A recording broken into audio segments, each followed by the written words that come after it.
What's up, good folks? Welcome to my channel. If you guys are new here, go ahead and hit that subscribe button. Just for my members, it's over 400 of you guys here on my channel.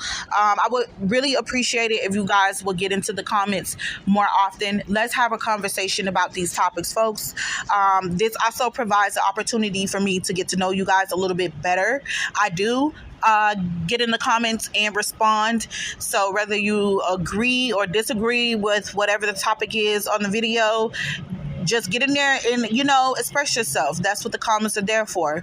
So with that being said, today's topic is Joseline's Caberet. Now, for those of you who being here before, you guys know that I've been covering the show. It has been a while since I covered the show, of course, since Baddies came out. I'm sorry, but Baddies took off.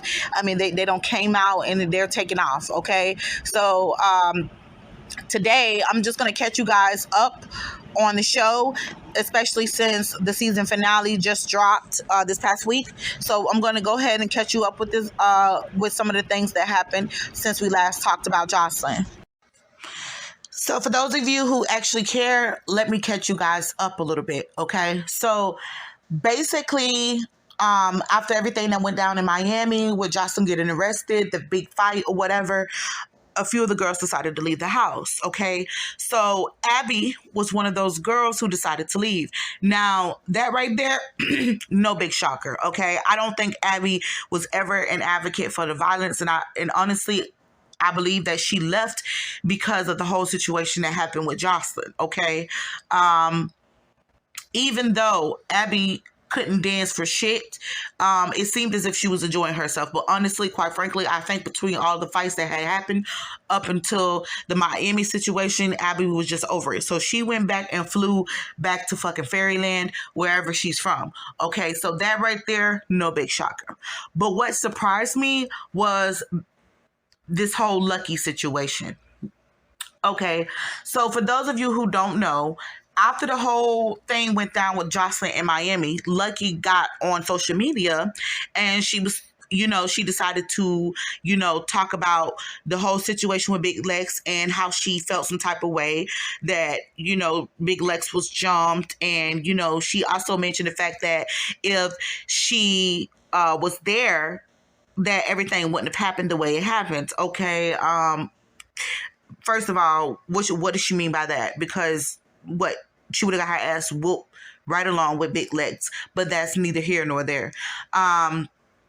So Lucky decided to have a conversation with Daisy before leaving the house, I guess, to get out her side of the story. So from Lucky's perspective, she said that basically Big Lex gave her blessing to be on the show. Okay, she said that Big Lex even told her that she could pretend to dislike her, to do what she got to do on the show. But for me, I feel like Lucky's no friend to nobody, okay? Because Big Lex and Joseline are fucking enemies, right? And so if Lucky is best friends with Big Lex, I wouldn't even try to go on a show to support the next bitch when my best friend and this person is enemies.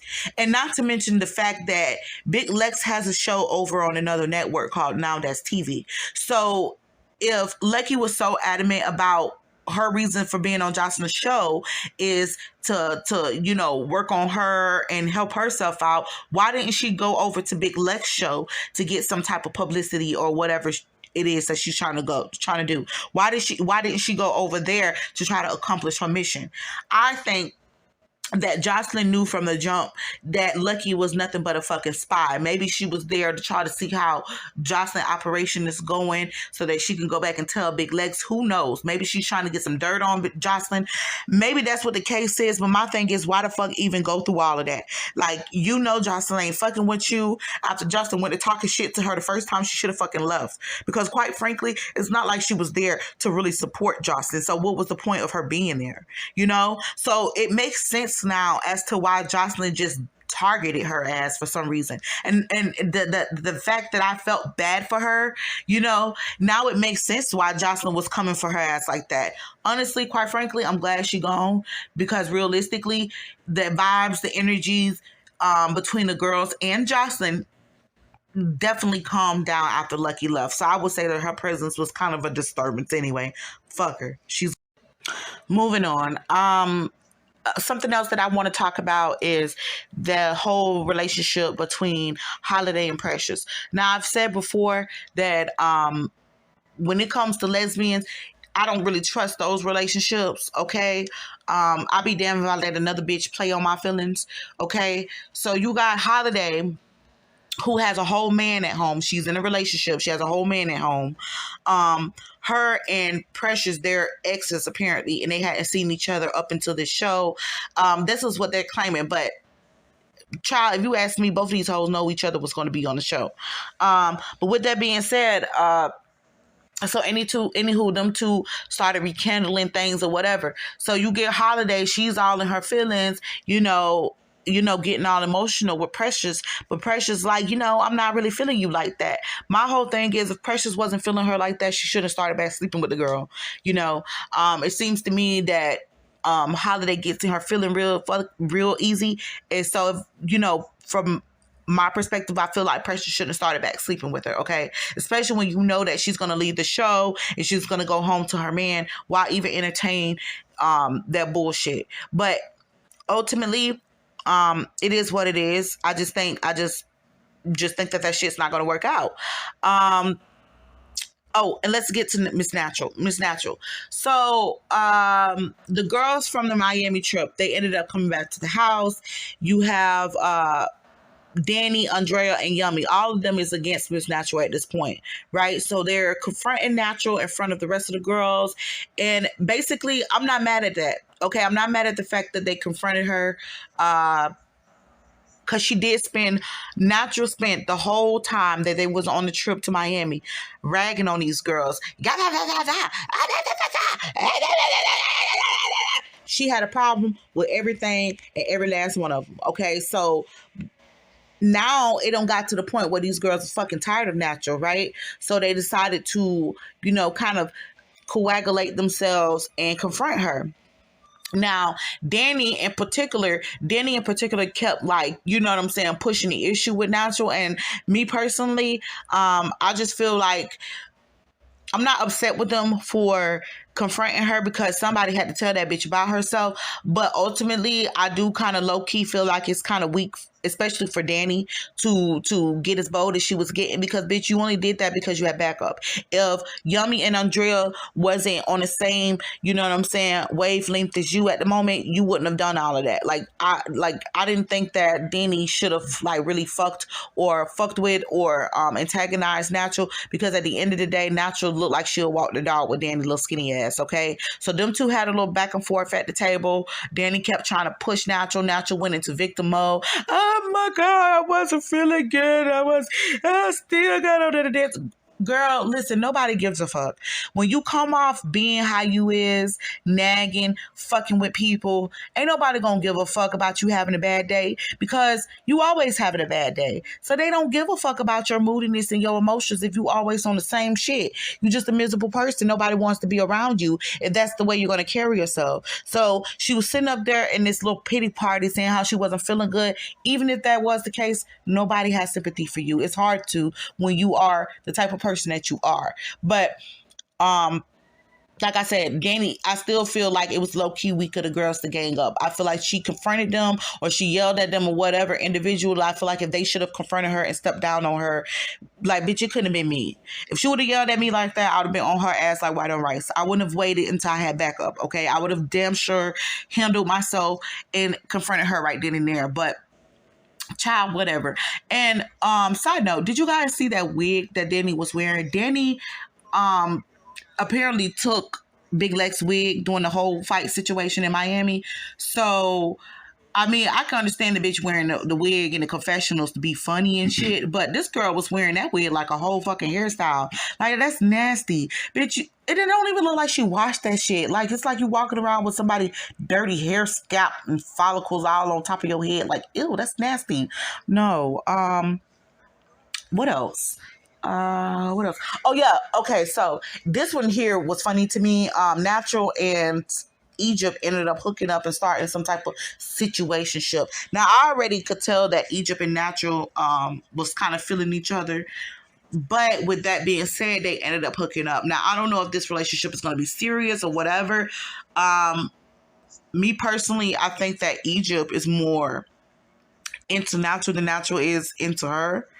And I don't think that it'll work out, honestly. Natural's a porn star, so she knows how to make a motherfucker feel good and still keep her distance. You know what I'm saying? She's good at that. That's what she does for a living. She knows how to put on her sexy and finesse a motherfucker. So I don't see how I don't think she takes Egypt seriously as Egypt takes her, which for me is dangerous because Egypt already got a fucking history of fucking up exes. Okay, her other ex asked him, he's laying in the grave with a severed carotid artery. Okay, I just feel that, not to mention these two girls' personalities. Okay, so you got Natural, who's a fucking nag. The bitch got 50 personalities. She's always happy one minute, sad one minute.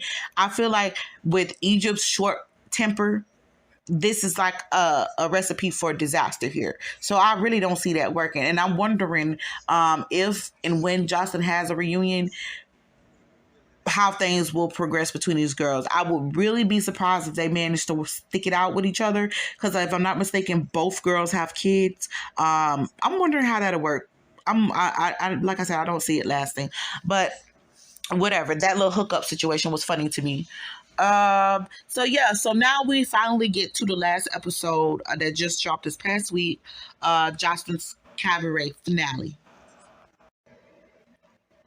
So we get to the last episode, which is Joseline's season finale. She has this whole big performance where she lets all the girls, come on and do their thing, get a chance to shine. So here's my takeaway. Now, first and foremost, I would say that this season started off really good. Okay, I was enthralled up until like the fourth or fifth episode. Okay, that's when things kind of went downhill for me. It became kind of boring and repetitive. But what I will say is that I've seen a lot of growth. Okay, Joseline was a lot better with the girls. There was a degree of separation that she kept with the girls that I felt like was more conducive for her show. She was able to get a lot more done. Okay, the fact that she didn't sit up and play up in their faces, and stuff like that this season.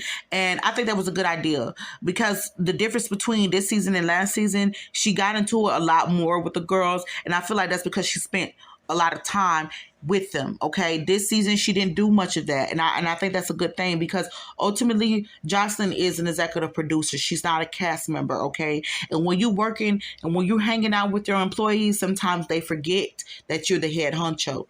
Okay. So I think that was kind of the problem with the previous seasons. She was around the girls too much, and they went to feeling like it was their shit. You know what I'm saying? That they was running the show. They forgot, that Joseline was in charge. Okay. So I like that it was more organized. There was a lot of more respect between Joseline and the girls. Quite frankly, only person really got it like that was Lex. I mean, not Lexi, but what's her name? Lucky. And we all know why that happened. So there's that. So yeah, back to this whole performance situation.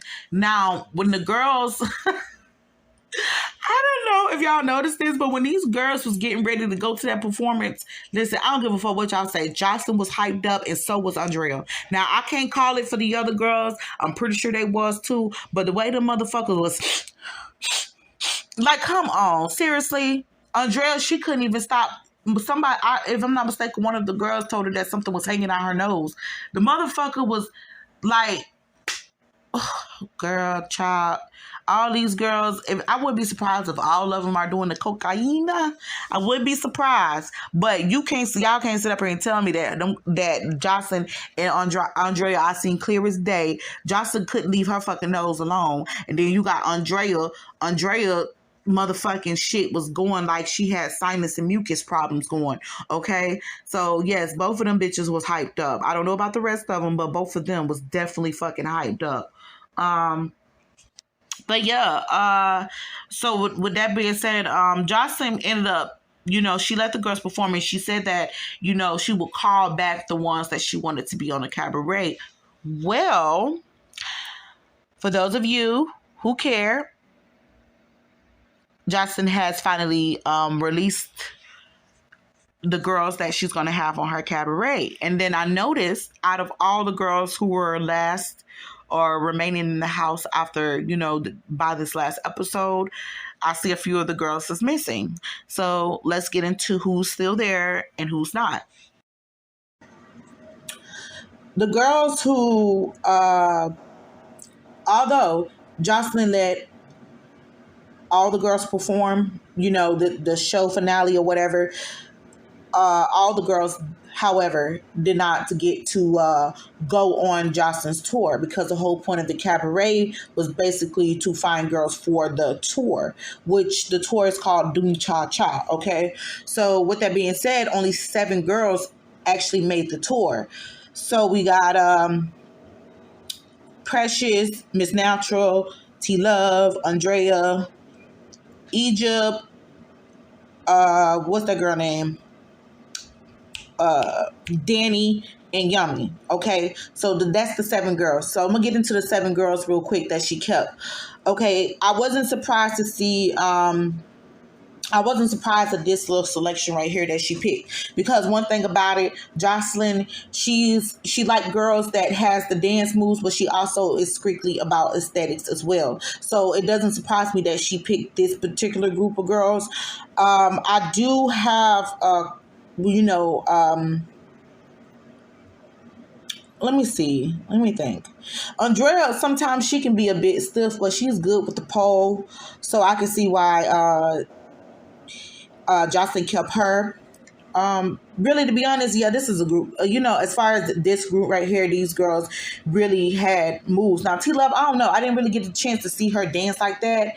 But, yeah, I don't think I really got a chance to really see T Love, like, get down. But I'm pretty sure. And then aesthetically, she blends in. So it makes sense with these 2 girls. Like, yeah, everybody that she picked for the tour, it made sense. Now, for the girls that's missing, okay, so I noticed Holiday is missing. Holiday, Spin, Holiday, Spin, and Daisy. So those 3 is missing. Now, with Daisy, I'm not surprised. I don't know. I think low-key Joseline, kind of wasn't really feeling Daisy like that too. I think she was kind of like side-eyeing Daisy. It was moments in the show where I felt like Daisy was trying to be on Joseline's good side, but Joseline wasn't really feeling me. I don't know. She was kind of standoffish with Daisy. And I don't blame her, because I would be watching Daisy too. Seemed like Daisy seemed to side more with Lucky, therefore Big Legs. With that being said, so I'm not surprised she's there. She's gone. And then you got, what's her name? Holiday. Now, Holiday, trust me, I don't think, even look-wise, I think Holiday was too big. You know what I'm saying? Like, judging from the type of girls that Joseline go for, Holiday was on the bigger side. And to be honest, I don't think that she was what Joseline was looking for, okay? I think Joseline was amused with her for a while, but that wasn't what she was ultimately looking for. And I don't really think Holiday mastered the routine like that. I'm not sure. Oh, and Wet Wet is missing as well. Miss Wet Wet, I love Miss Wet Wet, but she is strictly just a personality. Like, Zeus need to bring Wet Wet on and let her, Wet Wet should be on the baddies or something like that. I really think that'd be a good fit for her, or some other show that Zeus might have cooking up, because she's personality. She gives personality all day, so she's definitely TV gold. But with that being said, as far as what Joseline's looking for this cabaret situation, I don't see her fit. The bitch can't dance. Simple. Okay, she can't dance. She had a lot aesthetically that the other girls, whatever. She just didn't blend in with the girls that Joseline ended up picking. So that's Holiday, Wet Wet. Shit. This what happened. I be smoking because damn. I'm sorry, y'all. My brain just be getting fried like a motherfucker. So we got Holiday. I knocked her down. Wet Wet knocked her down. Spin. Okay, so Spin, with her, she was really talented. I don't, but I don't know if she could do like the dance motions. If this motherfucker don't stop opening this though, I'm telling you, people just don't know how to give no damn space. I can't wait till I move and I get me a whole damn office so I ain't got to worry about being interrupted. But yes, child. Yes, I was surprised because like I don't know. I was surprised that she didn't pick spin. I'm surprised because like I looked at her Instagram and her Instagram, the girl could like spin around and shit. So she like, she real spinelli and shit. So I don't know. Whatever. Joseline didn't pick her. So those are the 4 girls that wasn't picked, and I am not surprised that she didn't pick either one of them. Simple. I think she picked the best that she could pick. She, squeezed. But yeah. I think yeah. So I just with that being said, I just wish Joseline the best in her future endeavors. Of course, I am a fan. Right, wrong, indifferent. It just is what it is at this point. And like I said, I see growth. Y'all got to be blind Stevie Wonder, Heaven Keller ass bitches to be hating on Joseline at this point. From loving hip hop up until now. I mean, seriously, who would have thought? And she was always like the oddball out, and the oddball. You know what I'm saying? The black sheep in the group. You know what I'm saying? She was always someone that everybody betted against. And me personally, I root for the underdog. And so I'm glad to see her growth, and I'm glad to see that she overcame a lot. And also, for the most part, I enjoyed watching the new aspects of the show. Okay. Well, but whatever, guys. Please, like I said before earlier in the video, I like to get to know you. I like to get to know you guys. If you're subscribed to my channel, if you're not subscribed, hell, I like to talk, obviously. So you guys get into the comments, interact and stuff. You know what I'm saying? So I can get to know you better. Okay. I don't want to just be like on here, just popping my shit. You know what I'm saying? I like to make a couple of new friends. You know what I'm saying? So with that being said, if you like this video, please go ahead and hit the like button, hit the notification bell so you guys know when I pop down a new one. Yeah. Thank you for watching. Deuces.